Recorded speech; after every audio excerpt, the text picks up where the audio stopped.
Welcome to the newest episode of Beyond the Fame with Jason Fraley. I'm your host, Jason Fraley, picking the brains of the top filmmakers, musicians, and artists of our time. This year marks 25 years since the founding of the band New Radicals, who would go on to release You Get What You Give and Someday We'll Know. I spoke to frontman Greg Alexander in 2015 about his Oscar-nominated song Lost Stars from the movie Begin Again. Hey Greg, nice to meet you. This is Jason Fraley with WTOP Radio in Washington, D.C. How are you? Doing good, doing good. How you doing, Jason? Very good. Thanks for joining me. My pleasure. All right, let's move a little chronologically through this, if you don't mind. I remember being in 8th grade when all of a sudden the radio hits this new song by the New Radicals. Never heard of them before, and afterwards I had to immediately get that song, You Get What You Give. Before we move on to Begin Again, any thoughts back on that song and where you were in the time of your life, and why you decided to dissolve the band just a year after that hit? Yeah, gosh. Well, hey, thanks for the kind words. I appreciate that. Yeah, no, good times. I mean, I look back on it very fondly. I think maybe, there was a part of me that was maybe more cut out for, I like being in the studio and creating and doing all that stuff, and I like playing live, but it wasn't like something I felt I had to do. Like sometimes you kind of have to do something, like a cook that has to get into the kitchen and start cooking. I have to get in the studio or get a guitar in my hands and start writing songs. But as much as I like going on stage, it's like I didn't have like that primal urge, So maybe that was just part of it, You decided to move on and do some other stuff. You won a Grammy as a songwriter, right, for Santana and Michelle Branch? Yeah, I sure did. Yep, absolutely. Yep, yeah, that was really nice. Yeah, no, she was the third person that sang it. Tina Turner sang it. She was fantastic, but I think she was maybe taking a little break at the time. And then Macy Gray gave it a shot, but I think maybe she, had to, change the melodies and kind of took it to a different place that was really cool, but maybe not, maybe didn't follow the melodies the way that Michelle did. So maybe it had a little bit more of a 70s soul vibe with Macy singing it, and then Michelle's version was just like a little bit more like the Carpenters or something. So I guess the powers that be went with the Carpenters, A superstar. And that song was called The Game of Love, right? Yes, sir. Yes, Jason. Yep. Gotcha.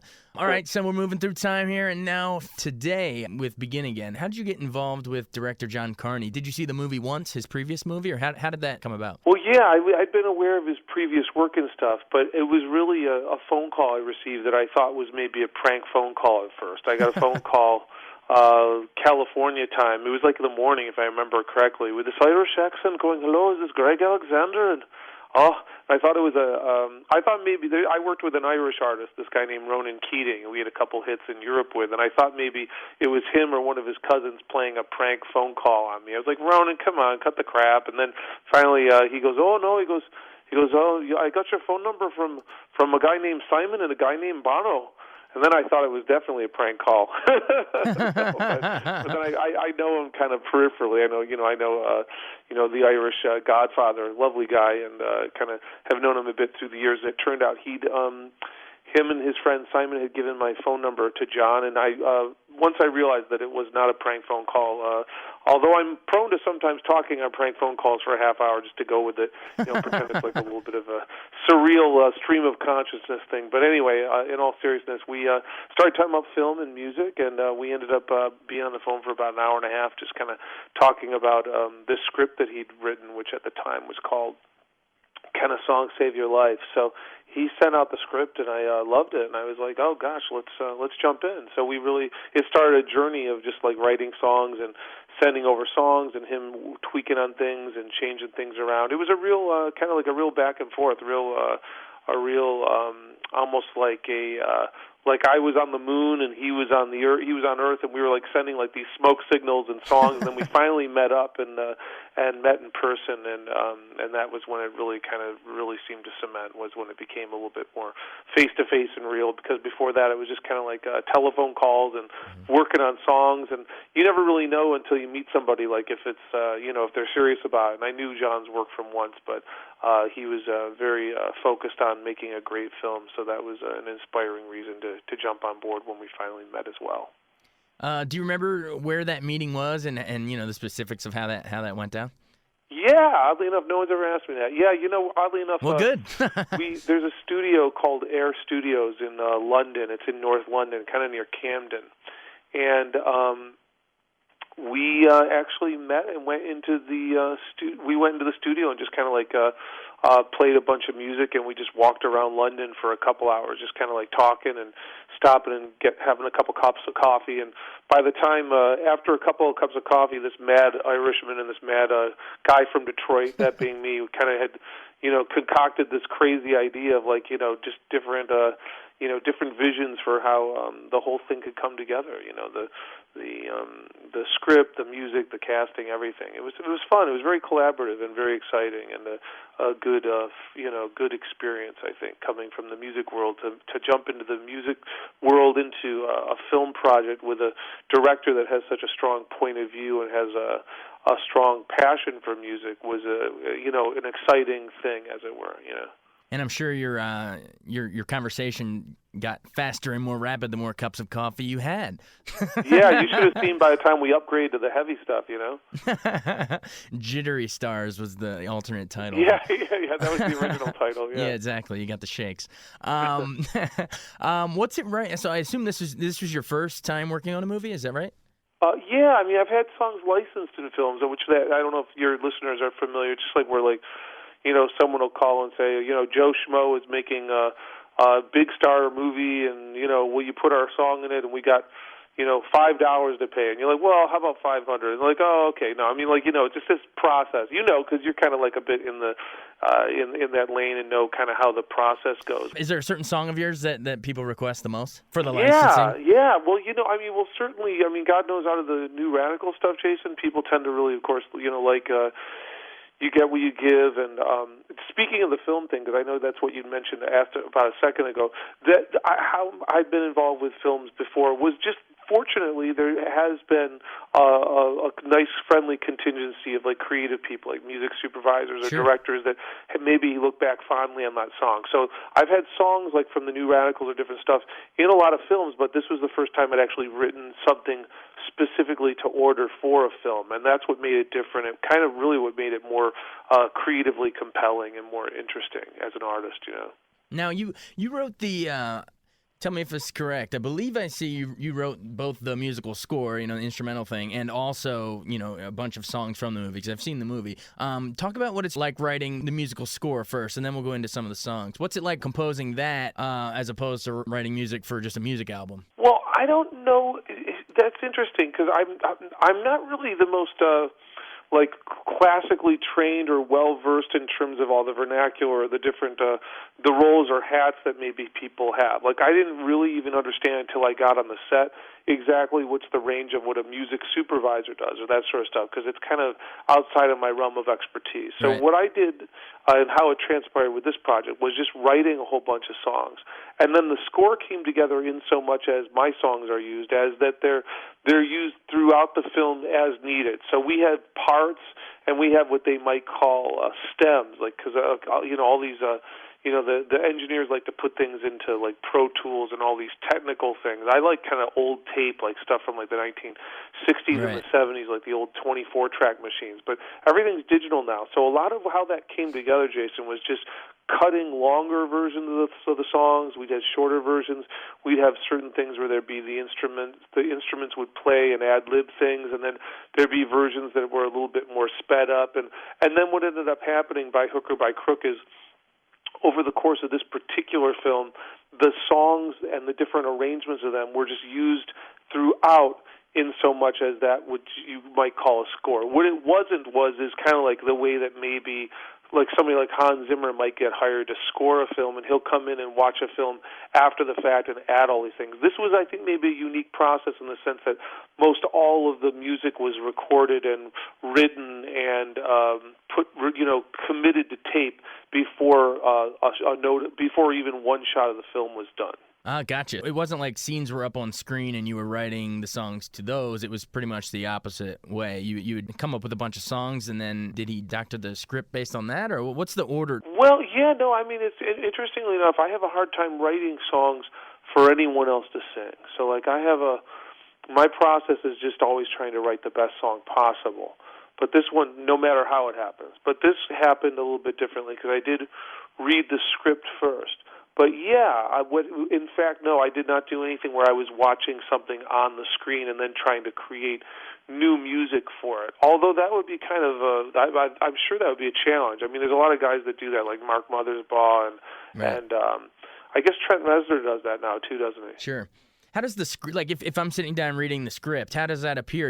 Are your lyrics actually in there in like a movie about music like this, or is it just say your song title, insert here kind of a thing? You know, the thing that's interesting about John is he's a very fluid collaborator. So, you know, his approach was the best song wins. If there's something that's really compelling or interesting, maybe we'll change things around to make it fit, to make the film fit the song, or to make whatever scene or whatever the case may be, come together as needed. So that was a little bit more. What was it? I missed the heart of the question, though. What can you repeat? The heart of the question was just how it appears in the script. Does John, because obviously you guys collaborated throughout, does John Carney write your, the song title, insert this song here? No, okay. Nothing like that. I mean, not that there'd be anything wrong with that, but I think one of the things that was maybe more, one of the things that was exciting and more compelling about like doing this versus, say, for instance, if somebody said, do you want to do a film about dog catchers, is that there seemed to be a lot of room to move and to ad lib on stuff. So John just the original script versus where it was when it finally was shot is substantially changed, if my memory serves. So I do think that that's a testament to the fact that he is a fluid collaborator and that his process is not stymied. He's open to trying things, or if he hears something that inspires him, he'll tweak it accordingly and stuff like that. Which is actually kind of a musician's perspective in terms of even music making. I think maybe if you're in the studio with a band, if the bass player comes up with a cool line, you change it, and then pretty soon you have you know what I mean? Like, you never know where the best idea is going to come from. Sure. No, and well, maybe that's why you guys work together, because he kind of approaches it from that, musical aspect. Let's talk about a song. Let's talk about Lost Stars. That's kind of the big one on this album. So big, in fact, that it got bumped up to the #1 slot on this CD. It's not exactly chronologically how the movie is. But I can tell it's the big song. That's why it's first. Oh, what CD is that? That sounds really interesting. What is that? Oh, I just got a bunch of film critic associations that I'm involved in. They send out copies of various promotional materials, and it's just the Begin Again soundtrack. Lost Stars is the first song on the thing by Adam Levine, but obviously that appears later in the movie. So I just thought it was interesting that it's first on the album here. But anyway, I want to talk about Lost Stars a little bit. Describe the moment that song came to you. What was the inspiration for that particular one? Well, gosh, thank you, by the way. Thanks for pointing that out. We're as songwriters, we're thrilled. Your dream is to always be first song, side one. So anytime that happens, it's that's like the coolest thing on the planet. Well, there it is. Really, you never get bored of that. That's so exciting.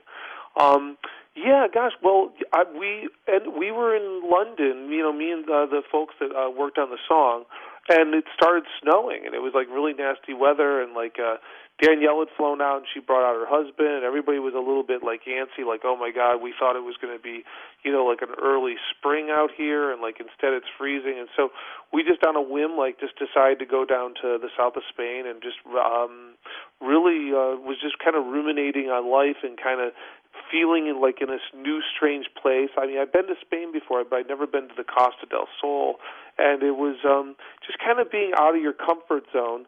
And then the song just happened out of nowhere, which is always when the best stuff seems to happen is when you don't see it coming. It's kind of like love. When you're looking for it, you never find it. But when you think it's permanently left the room, that's when it comes walking back in. Or like the money bite of this interview. I didn't know it was coming, and you just gave it. It's like love. That's perfect. What were your thoughts when you first heard them each take a crack at it? Oh gosh, yeah.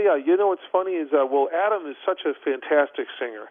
We're both tenors, but we can go into falsetto. We kind of have a similar range vocally. So when he came in and sang, it was kind of it was pretty intense because he's such a great singer, and I was like, oh my God, he's hitting those notes really good. is he doing it better than I did? It was kind of funny. He brought out like that kind of that little bit of lead singer disease, as I call it. You know what I mean? Like where all of a sudden you're like a little bit not competitive, because obviously I walked away from the artist thing a while ago, but it was fascinating to hear somebody sing one of my songs, and healthy frontman I jealousy. go to these places. I mean, he did some vocal ad libs that were just truly astonishing, and he's, needless to say, a consummate sweetheart, just a really talented and down to earth, and the whole, very funny too. I mean, he's probably one of the funnier people you'll ever meet. So yeah, no, that was a real joy. And then with Kira, needless to say, I think probably because she's done so many period pieces and she's done so many like classic kind of English movies, we weren't sure if she was going to show up like on a white horse or whatnot. And she came into the studio like so down to earth and just like very hardworking and just really fearless. Because I think if you're an actress and you're not really used to being in the studio and you're used to kind of being in control of your medium, for lack of a better word, because obviously actors are so used to they're thrown into unusual situations, but they've got this craft, if they're really great like Kira is, to get them through, because she's so instinctively a great actress. And she came in and she had a great tone, and it was really funny how she was very down to earth and humble. And probably about halfway into the first song, we were like, well, look, if you ever want to do an album, please call us. Did you write those songs with either of them in mind? Like, were they cast before the songs were written, or what was the order of that? Yeah, no, the songs were written first, and then Scarlett Johansson was originally going to play Keira Knightley's role, and that had changed because of, I don't know if there was some prior commitments or what had happened, but so we had these songs and we had these ideas, but we weren't sure who was going to come on board and if there was going to be any way to find an actress that could actually sing and stuff. So it was kind of one of those things where we were almost like protected by the gods of music or something. Like somehow we were sent like a great actress that could actually sing, because there's a lot of really good actresses that may not have that talent. God knows most singers cannot act, Yeah, so I mean, so it's nice when it can work out like that, because there's not too many double, triple threat type people out there. So I think that's one of the real treats of Begin Again, is you get to see two people in outside their typical comfort zone, but they kind of slay it in their own way. So. Did you get to work with Ruffalo at all? I mean, I know he's not really singing the songs in this really as much as those guys, but did you get to meet him during this whole process? Yeah. Well, I didn't get to really work with him per se, but he came to the studio once or twice, and that was a lot of fun. He's just so down to earth, like just really cool and stuff. And I wasn't there, but apparently it was right around the time, I think it was like 2012, so he went outside for a little bit, outside the studio, and I wasn't there, but I heard that like every other person that walked by was like talking to him or taking pictures, like yo, and like all that stuff. And he just seems to handle that attention incredibly well. I mean, I can't imagine what that would be like to have that sort of thing where you go outside and everybody's yelling your name and everybody's trying to take your picture and all that sort of stuff. It seems like a lot of responsibility for somebody, in their, I think he was in his late 30s at this time, But then again, you see people that are like in their teens, you get kid actors and kid actresses that have like, 50-year-old men wanting to take their picture with them. I wouldn't get any of my kids in show business if I ever had any. For sure. Speaking of show business, one of my favorite sequences is their iPods listening to their playlist, and one of the songs that comes on there's kind of an homage to the Casablanca song, As Time Goes By, Dooley Wilson on the iPod there.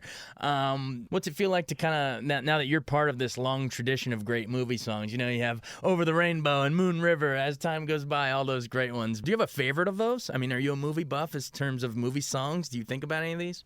Oh, God, yeah. Well, I'm an absolute cinephile. I love film. It's such an amazing, and it's an inspiring medium. I mean, that's the thing that's so great about it, is that it can change the way people see things, the way they see the world, the way they can change the way people see themselves. And it can actually sometimes challenge the way people think and the way they act. I mean, that's probably one of the positives about some of these movies. I mean, I haven't really seen it, but I've heard about The Help or The Blind. What was it called? The Blind Side or something, yeah. or The Green Mile. I mean, there's just a lot of movies. Certainly, I mean, I thought The Butler was an amazing movie. 12 Years a Slave. I like films that either are really entertaining and really fun and funny, or I'm not averse to, and I tend to really love films that are not afraid of tackling difficult subjects and stuff like that. But with respect to some of my favorite musicals, I would say probably because when I was a kid, because it used to get played all the time, I would have to say The Sound of Music. Something about those scenes where they were like up on the hills and everybody's running around and singing. I mean, that was pretty compelling as a kid, because what that film did was it equated great music with flying, or like the freedom of being like a bird or an eagle in the air. I mean, as corny as that sounds, that's kind of one of the earlier memories of music and film, and probably the one that shaped me the most in terms of music and film coming together would definitely have to be Purple Rain, because that was a film that had a lot to say about race. It had a lot to say about sexism, misogyny. It covered a lot of bases in a lot of ways, and to have it coupled with amazing music was an interesting thing to see when you're 13 or 14. Because I was a kid when I saw it the first time. Absolutely. Well, you and me both on the cinephile thing there, pal. Seriously. I love it. What makes a classic movie song? I mean, whether it's an old classic, Shirley Bassey singing Goldfinger, or Idina Menzel last year, Frozen. I mean, whatever style, whatever genre, what is it that makes a good movie song in your mind? Well, gosh, I would say... Well, I mean, now this song wasn't really written for the film, but it was such an amazing placement, for lack of a better term, was, Say Anything, when they played In Your Eyes. I mean, he's holding up the Totally, Peter Gabriel. Yeah, that was an amazing thing. But I would say, like, in terms of a new original piece of music in a film, I would say anything that really kind of marries the vision of the director and the writer and what the actors are trying to convey with maybe some of the spirit of what the songwriter was trying to say, and even what the singer was trying to convey. When you can get all of those different, I don't want to say agendas, but needs and purposes and reasons for being, if you can get them all to converge and be speaking the same language, even if nobody understands what each other's saying, but if they're somehow speaking the same language of music, then that works, because that's the thing that's kind of cool about music, because it is a universal language. I mean, you don't even really need to... I mean, there's been big hit songs that nobody knows what they're singing. Nobody really knows the words to Macarena or to, Gangnam Style. I mean, I can't think of... There's been a couple of, or Nina, 99 Red Luft Balloons, but a really great melody sometimes can transcend language. It transcends genre. It transcends everything. It transcends everything. So as part of you, trying to get John Carney to hold up, a boombox with Lost Stars playing it over you, like Say Anything, or you just want to let John Cusack have that? And yeah, totally. No, that would have been a great scene, actually. That would have been really funny. But you know what, though? Those boom boxes are so heavy, and Kira's in such wonderful shape. I mean, those things weigh probably more than she does, so, it may not have worked for that reason alone. It probably would have been Levine, in terms of the story, it would have been Levine holding the boombox playing it instead. But I guess instead he leaves the voicemail, or she leaves the voicemail for him, I guess. So that new times, new technologies. We have boomboxes with Cusack and Say Anything, and now we're in iPhone voicemails. Well, that's an interesting point, actually. That is odd, how conveying music way back when was with this huge, walking around with probably a 40-pound piece of music equipment, and Radio now it's Raheem, now it's on an iPod. They wouldn't have believed us if we told them back then. Or I mean, it's interesting. You got American Graffiti. You got Wolfman Jack just spinning tunes over the radio and these hot rods, and now you have Ruffalo listen to iPod tunes. It's funny how movies can reflect that. So one more question then. You just performed publicly at the Hollywood Music and Media Awards. Is that right? Yeah, and there was a little thing recently, I think that after the Hollywood Film Awards or something, we did a couple of songs. Quincy Jones introduced us, which was beyond an honor, because he's like the greatest living record producer. So I was like, I can die and go to heaven now, for sure. Yeah, for sure. So what I wanted to ask you off of that, springboarding off of that, Going forward with award season, if Lost Stars or any of the other songs are nominated, would you be interested in performing? At the Oscars, they always do the big. Travolta introduced her as Adele Dazeem last year, but would you would you consider something like that? Would you be honored? Oh yeah, well I mean. I'd be totally open to performing with Keira and Adam. I just don't know if their security would let me close enough, No. But in all seriousness, no, I think if that all comes together, probably because Adam did such a mind-blowing version in the film, he'd probably be an amazing ambassador for that. But if he wanted me to sing backgrounds, I'd be up for it. Not turning that down. Hey, Greg, thanks so much for talking. It was great. I could have probably talked for hours, but I really do appreciate it. Oh, likewise, Jason. Yeah, let's do it sometime down the line. Hopefully if all this stuff comes together, there'll be more reasons to chat and stuff. We really appreciate the support and all that sort of stuff. So thanks again, and just to your peers and all the various folks that have been positive about the song or that sequenced it towards the front of the CD. I mean that means the world to us. So we're humbled, and we all appreciate it, me and Danielle and the whole gang. So thanks again, and I hope to speak to you. Hopefully, if we get some good news or there's some good things coming down the pike, hopefully there'll be more reasons to maybe continue the conversation, and I can bore you with more accolades about how security won't let me go anywhere. They're just keeping me at a distance. Yeah, we'll track the the progress through award season, and hopefully keep in touch and do it again. Awesome, partner. Thanks again, man. Hey, nice meeting you. Thanks. Yeah, likewise. Thanks so much for listening to Beyond the Fame with Jason Fraley. Our theme music is Scott Buckley's Clarion. Remember to give us a 5-star rating if you like what you hear. We'll see you next time.